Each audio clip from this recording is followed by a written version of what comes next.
Sugatan ng 4 na individual matapos ang sunog na sumiklab sa isang barangay sa Taguig.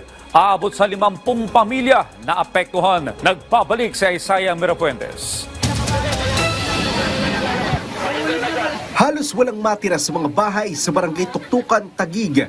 Ito matapos sumiklab ang sunog pasado alas 2 ng hapon kahapon. Halos walang nailigtas na gamit ng mga residente dahil sa mabilis na pagkalat ng apoy.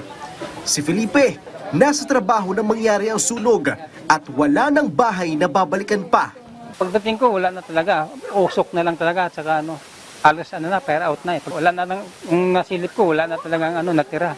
Sinisisi sa mabilis na pagkalat ng apoy ang mga basurang nakakalat sa bakanting lote.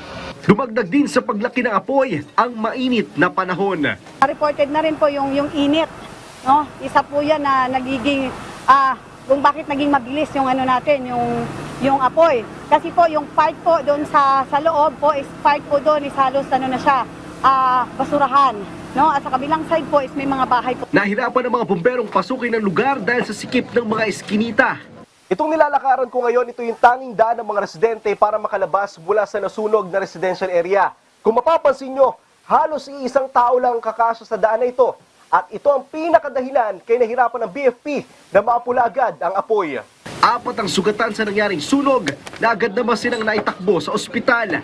Nasa 100 pamilyang nadamay sa sunog habang 50 bahay ang natupok.